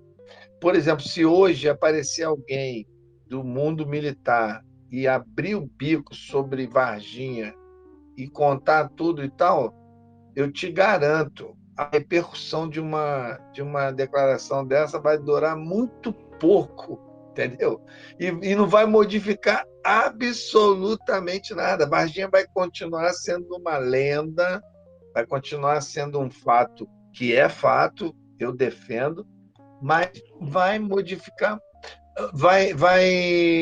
como é que se diz? Vai mais incomodar a cabeça dos ufólogos, porque também ainda tem esse detalhe. Os próprios ufólogos uns iriam apoiar, outros iriam criticar, outros iriam duvidar, ia criar uma polêmica entre os próprios ufólogos e eles mesmos destruiriam a qualidade de uma declaração dessa. Entendeu? Exatamente, é o que está acontecendo agora com o relatório do Pentágono, o governo americano. É isso que acontece. É o verdadeiro não fede nem cheira, entendeu? Até porque, para quem está aí que tem um mínimo de bom senso, sabe que o que os americanos estão falando lá é só a ponta do iceberg, cara. Aquilo lá não é nada. Não é nada. Em relação a toda a história do acobertamento de mais de 70 anos, aquilo lá não é nada, entendeu? Então, a gente tem que ser mais pragmático e lidar com o lado objetivo do fenômeno, porque, no fundo, muito pouco mudará, entendeu? Heitor, muito obrigado pela sua presença aqui, foi maravilhoso esse episódio. É uma coisa que eu te peço aí, que a gente incentive e que todo mundo incentive você aí a se inscreverem no canal. Qual é o nome do canal novamente, Heitor? Ufologia na Amazônia. Eu queria fazer só uma consideração final aqui, antes de encerrar. Por favor. Eu queria aqui agradecer a todos os meus amigos lá do Na Rota das Luzes. Se eu estou indo a campo para esses lugares, são porque tem pessoas por detrás me patrocinando. O disco voador não pousa no meu quintal com uma mala de dinheiro para me resolver isso. E nessas minhas viagens eu passo às vezes um bocado de perrengue. Eu já fui atacado por abelhas quando eu fui num determinado local de um avistamento que é relatado nos documentos oficiais. Eu fui socorrido por uma ambulância na época, né? Eu já perdi um para-choque do carro, eu já tive um problema com suspensão de carro, eu já passei vários perrengues e eu só continuo fazendo essas loucuras, me aventurando em canoa furada, como eu já embarquei, por conta que tem essas pessoas lá me apoiando financeiramente, entendeu? Não, então vai lá, bora atrás e tal. Então, a essas pessoas lá Na Rota das Luzes, que me ajudam, eu queria agradecer, dedicar esse episódio aqui e dizer que tem pessoas também que estão interessadas em saber mais sobre o fenômeno e que queiram contribuir, né, queiram entrar nesse projeto, queiram se inscrever e estar ali junto comigo, acompanhando as informações, né? Eu garanto que para quem gosta desse assunto vai encontrar uma seara. Eu tenho vários depoimentos, tem outras coisas que vão vir à tona, tem algumas coisas que vão fazer polêmica aí, no momento certo eu vou revelar, né?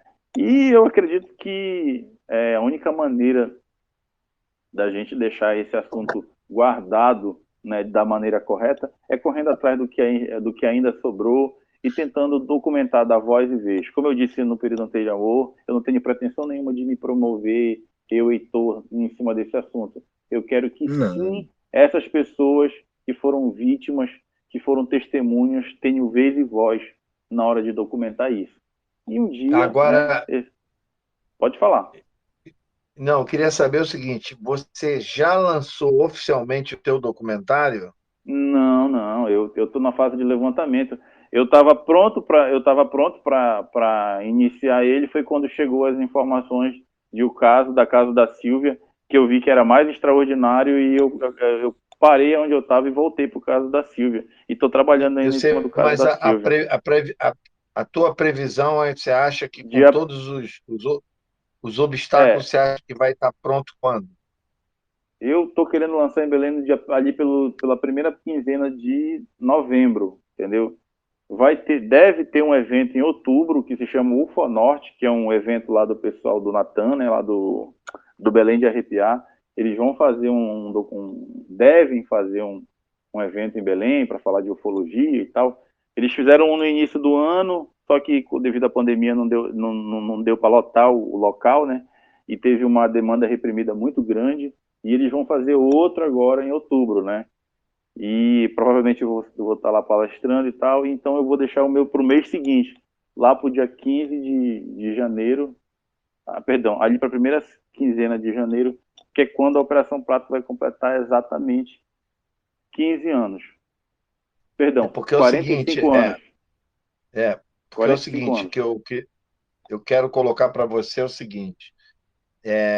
Quando você for lançar, eu faço questão de te convidar, vou te pagar uma passagem para você vir aqui e você vai lançar o teu documentário na Serra da Beleza, no meu evento. Beleza. Lá na Serra da Beleza. Eu faço questão, vou te mandar uma passagem, você vai vir para cá e a gente vai lá para a Serra da Beleza. E você vai mostrar tudo isso numa palestra. Nós vamos soltar o documentário lá, entendeu? Pelo jeito, o documentário vai falar por si. Você nem vai precisar falar muito. Não é meu objetivo, né? Nós vamos trazer vamos trazer esse documentário para ser lançado aqui também. Claro, você vai lançar lá em Belém, lá no Pará, vai lançar lá na tua região. Mas eu quero que você venha aqui lançar oficialmente aqui também, na Serra da Beleza. E quando tiver esse evento, por favor, me avise com antecedência, que eu gostaria muito de ir. Tá. Gostaria muito de estar presente. Eu vou passar teu... Eu vou me antecipar aqui. Eu vou conversar com o Natan, né, que é o organizador desse evento, para ele entrar em contato contigo. De repente, tu poderia até ser um dos palestrantes, porque apesar do assunto da Operação Prato... O Operação Prato ser o carro-chefe aqui, os paraenses são os ufólogos paraenses são malucos por esse assunto, a Operação Prato, né? Mas sempre tem um ou outro que quer saber um pouquinho mais, ainda mais tu que tivesse uma participação bem atuante ali na investigação do caso Varginha, né? Eu acho que seria bem interessante. Eu vou te pôr em contato com o Natan para a gente ver isso aí, entendeu? Aliás, ele resolveu isso aí. Não, te agradeço e para mim seria uma honra, faço questão, entendeu? Agora o que acontece é o seguinte, só para te dar uma dica importantíssima. Esse ano, pelo jeito, é o ano dos documentários ufológicos, talvez os mais importantes da história até aqui. Por que eu estou falando isso? Porque em setembro ou outubro, deve estar sendo lançado o documentário sobre o caso Varginha. Vai ser o maior documentário da história da ufologia sobre um caso que é o caso Varginha. Esse documentário foi gravado no Brasil, mas foi todo montado e editado em Hollywood, com toda a expertise dos cineastas hollywoodianos. Pra você ter ideia, o Luiz Elizondo já viu o documentário, o Spielberg já viu o documentário, o Carl Sagan já viu o documentário. Todos assinaram embaixo, entendeu? Então é o seguinte, vai explodir esse documentário. O Marcão fez um trabalho maravilhoso junto com o James Fox. Fizeram um trabalho maravilhoso. Eu só vi os trechinhos lá do making of, nem vi ainda, mas já deu para perceber que vai ser emoção pura. E o que vai acontecer? o que vai acontecer? Ao mesmo tempo, tem o seu documentário para ser lançado também, que eu acredito que seja impactante, vai ser bem a cara nossa do Brasil, de um dos casos mais importantes da ufologia mundial, que é a Operação Prato. E ainda tem um outro documentário que está sendo feito por uma produtora de cinema lá no Ceará, de um grande amigo nosso, o Ives, que ele vai lançar também, talvez esse ano ainda. Então, esse ano vai ter documentário a dar com pau, entendeu? A qualidade da ufologia brasileira vai para as telas, entendeu? Então é isso. Obrigado a galera toda que nos ouviu até agora.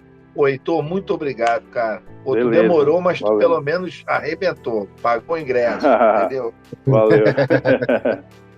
Heitor, muito obrigado, um abração. Tá ok. E quando sair o documentário, queremos você aqui de volta, hein? Com Combinado? certeza. Pô, olha, uma coisa é certa, eu vou ser chamado em uma porrada de documentário porque vai ter polêmica, vai dar problema. Mas problemas, eu digo, discussões positivas em relação ao fenômeno, entendeu? Discussões saudáveis, vai gerar, entendeu? Eu tenho certeza que vai gerar. Se não for polêmico, não tem graça, cara. Não tem graça. Se não tem treta, não tem graça. Então, gente, valeu, e para você que escutou o podcast Ufologia Ideias até aqui, muito obrigado. Um excelente dia, uma excelente semana e uma boa sorte. Valeu, falou!